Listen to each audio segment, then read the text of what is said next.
কালকের ভিডিওতে আমি বলেছিলাম যে আমি রিতমের লাইভ দেখে বেশ কিছু তথ্য জানতে পেরেছি। অবশ্যই সেটা কিমার সম্পর্কে অনেক কিছু তথ্য জানতে পেরেছি, তো সেগুলোই তোমাদের সামনে আজকে ডিটেলসে আমি তুলে ধরবো এবং সেই তথ্যগুলো কি বা কি জানতে পেরেছি সবটাই তোমাদের সাথে ক্লিয়ার করব। আর তোমরা যদি এই বিষয়ে কিছু জেনে থাকো তাহলে কিন্তু আমার কিন্তু অবশ্যই কমেন্ট করে কিন্তু জানিও যে তোমরা এই বিষয়ে কিছু জানো কি জানো না। তো চলো মোদ্দা কথায় চলে যাই। কালকে আমি রিতমের রাতের বেলা লাইভটা দেখেছি, কারণ এখন প্রচুর লাইভ করছে, মানে যখন তখন লাইভে চলে আসে, অত সময়ও হচ্ছে না যে প্রত্যেকটা ভিডিও খুঁটিয়ে খুঁটিয়ে দেখার। তবে যতটুকু সময় পাচ্ছি দেখবার চেষ্টা করছি, কারণ কন্টেন্ট তৈরি করতে হবে, তাই জন্য প্রচুর পরিমাণে ভিডিও দেখছি। তো যাই হোক, খুব গরম পড়ে গেছে, আশা করি তোমার সবাই ভালো আছো, সুস্থ আছো। তো চলো একদম মেন টপিকে চলে যাই যে আমি কি জানতে পেরেছি। কালকে রিতমের লাইভটা দেখলাম, লাইভে অনেকে কমেন্ট করছিল, তো সেখানে একটা যে রিতম একটাই কথা বারবার বলছিল যে নিজের ছেলে বাড়ি ছেড়ে বেরিয়ে চলে গেছে, নিজের ছেলের সাথে নিজের ছেলের বউ সুখী না, তো সে এসেছে নাকি ওদের সংসারটাকে নাকি জোড়া লাগাতে। তো ভাবো, ছুঁচ আবার বিচার করে চালুনির, তো এইরকম একটা ব্যাপার হয়ে গেছে যে নিজের ঘর সামলাতে পারেনি, যে নিজের ছেলের সংসারটা ঠিক করতে পারেনি, সে চলে এসেছে অন্যের সংসারটা ঠিক করতে। তো এটা একটা কেমন একটা উদ্ভট একটা ব্যাপার মনে হচ্ছে না? সমাজসেবী, কারণ সমাজসেবীর এখন দালাল থেকে সমাজসেবীর একটা স্ট্যাম্প ওর গায়ে এখন লাগানো হয়েছে যে সমাজসেবীমূলক কাজ করছে। তো রিতম একটাই কথা বারবার বলছে যে চ্যানেলটা যে গ্রো করেছে শুধুমাত্র ওই দ্বীপের পা চেটে এতগুলো চ্যানেল গ্রো করে নিয়েছে। তো এবার ভাই আমাকে ছাড়ো না, এবার ছেড়ে দাও না আমাকে। তো যেটা আর একটা যে তথ্য যেটা রিতম জানতে পেরেছে সেটা হচ্ছে ও নাকি পরকীয়ায় লিপ্ত। তো জানি না কতটা কি সত্যি কতটা কি মিথ্যা, সত্যি আমি জানি না, তবে একটা আভাস পাওয়া যাচ্ছে আমাদের কিমা নাকি পরকীয়ায় লিপ্ত, এবং সেটা একটা কে বলে একজন ছেলের সাথে। তো ব্যাপারটা শুনে আমি জাস্ট অবাক হয়ে গেছি, কারণ এদের নিজেদের পার্সোনাল লাইফ ঠিক নেই, ওরা এসেছে অন্যের পার্সোনাল লাইফ নিয়ে মাথা ঘামাতে। মানে কতটা পরিমাণে এরা ধুরন্ধর, মানে একবার ভেবে দেখো। মানুষ যখন কারোর সম্পর্কে কিছু বলে না, তখন আগে নিজের দিকটা ঠিক করতে হয় যে আমি সাচ্চা কি না, বা আমি সেই পথে আমি হাঁটছি কি না, সেটা আগে মানুষ ক্লিয়ার করে দেখে নেয়, তারপরে কারোর সম্পর্কে কিছু বলে। আমি যখন কারোর সম্পর্কে কিছু বলবো না, তখন আমার দিকটা একেবারে সৎ হতে হবে, মানে 100% সৎ হতে হবে, তাহলেই আমি লোকের সম্পর্কে কিছু বলতে যাব। তো আমারই সংসার ঠিক না, আমারই বাড়ির পরিবেশ ঠিক না, আমার ছেলে বউয়ের সঙ্গে সম্পর্ক ঠিক না, ও কিনা এসেছে ওয়াইটিতে অন্য একটা ছেলের সংসার ঠিক করতে। তো ওকে সবাই মাথার দিব্যি দিয়ে রেখেছে যে তুমি সমাজসেবীমূলক কাজ করো, তুমি সংসার ঠিক করো।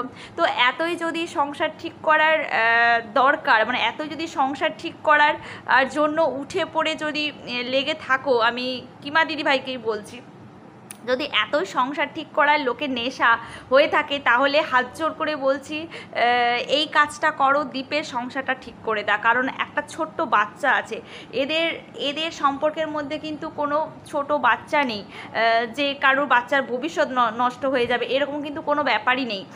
যে যার নিজের মতন করে লাইভ লিড করতে পারে, কিন্তু দ্বীপের ব্যাপারটা সম্পূর্ণ আলাদা। ওইটুকুনি একটা দুধের বাচ্চা, সে মাকে ছাড়া আছে। তো হাত জোর করে আমাদের প্রত্যেকটা ভিউয়ার্সদের একটাই রিকোয়েস্ট যে দ্বীপের সংসারটা ঠিক করে দাও। তো হাত জোর করে একটাই রিকোয়েস্ট করছি যে দ্বীপের সংসারটা ঠিক করে দাও, তুমি এই সেবামূলক কাজটা একটু তুমি করো, কারণ একটা ছোট বাচ্চা তার মাকে তাহলে ফিরে পায়, একটা ছোট বাচ্চা একটা ভালো একটা সংসার, সুষ্ঠু একটা সংসার ফিরে পায়। কারণ একটা ছোট বাচ্চা কিন্তু সে বাবা, তার বেড়ে ওঠার পেছনে তার বাবারও যেমন ভূমিকা আছে, তেমনি তার মায়েরও কিন্তু ভূমিকা আছে। তো এ যে এতদিন, ওই ছোট বাচ্চাটি যে এতদিন মাকে ছাড়া আছে, তো এই মায়ের আর বাবার সম্পর্কটা ঠিক করে দেওয়া হোক। আমরা প্রত্যেক ভিউয়ার্সরা বা আমার মতন অনেক কন্ট্রোভার্সি ক্রিয়েটার আছে যারা এই রিকোয়েস্টটা করছি, প্লিজ তুমি অন্তত এই সেবামূলক কাজটা করো, ওই ছোট্ট বাচ্চার কে তার মাকে ফিরিয়ে দাও, এই সেবামূলক কাজটা করো। তো আসছি এবারে বয়ফ্রেন্ডের কথায়, ওর যে পরকীয়ায় লিপ্ত, তো এই বিষয়ে কিন্তু সত্যতা আমি কিন্তু ডিটেলসে জানি না, কারণ ওই লাইভে একজন কমেন্ট করেছিল নামটা, আর নিমি নিজেই মুখে বলছিল যে নামটা কি, তো কে দিয়ে একটা নাম, তো নামটা আমি এখানে বলছি না। তো আভাস পাওয়া যাচ্ছে যে এই নামের একটা ছেলের সাথে কিন্তু পরকীয়ায় লিপ্ত। তা তোমরাই বলো বন্ধুরা, যে মানুষটা ভেতরে ভেতরে এত একটা গভীর এরকম একটা নোংরা কাজ করে যাচ্ছে, যদি যদি সত্যি হয়, ঘটনাটা যদি সত্যি হয়, তাহলে ওর নিজেরই এত দোষ আছে, তাহলে সে কি সম্ভবে অন্যের গুণ বিচার করতে আসছে, অন্যের দোষ বিচার করতে আসছে, আমি কিন্তু একদমই ভেবে পাচ্ছি না।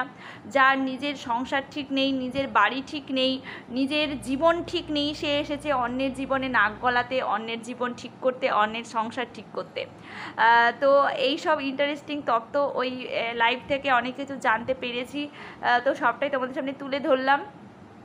আর যে কথাটা হচ্ছে, তো আমাদের একটাই রিকোয়েস্ট, মানে আমার একটাই রিকোয়েস্ট কিমা দিদিভাইয়ের কাছে, যে দীপের সংসারটা ঠিক করে দাও, যেমন করে নিমির সংসারটা ঠিক করে দিলে তেমন করেই কিন্তু দীপের সংসারটা ঠিক করে দাও, তাহলে একটা ছোট বাচ্চার জীবন বেঁচে যায়। একটা বাচ্চা মা হারা হয়ে গেছে বলা যেতে পারে, একটা বাচ্চার বেড়ে ওঠার পেছনে বাবার যেমন গুরুত্ব, মায়েরও তেমন সমভাবে গুরুত্ব। আর কদিন পরে বাচ্চাটা বড় হবে, তখন যখন বুঝতে পারবে, যখন স্কুলে যাবে বুঝতে পারবে যে সবার বাবা মা আছে, তা ওর কেন বাবা মা নেই, ওর মনে মা নেই, ওর মনে কিন্তু অনেক প্রশ্ন উঁকি দেবে।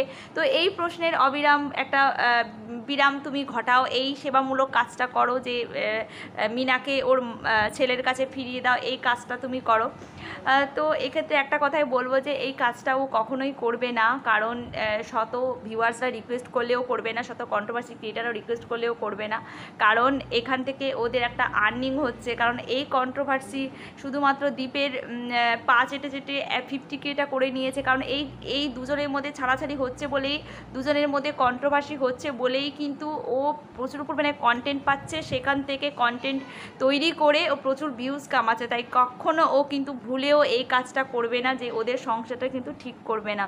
তো কিমা কেমন টাইপের মানুষ এটা আমরা প্রত্যেকে জেনে গেছি, প্রত্যেকে কিন্তু একটা মানুষও ওর পক্ষে কিন্তু কমেন্ট করছে না, প্রত্যেকটা মানুষ ওর বিপক্ষে কমেন্ট করছে, কারণ একবার ঈশানীকে সাপোর্ট করছে, একবার নিমিকে সাপোর্ট করছে, কখন কি বলছে তার কোনো দ্বিচারিতা করছে, এক কথায় দ্বিচারিতা করছে, দোগলামি করছে, তাই জন্য কিন্তু ওকে কেউ এখন পছন্দ করছে না।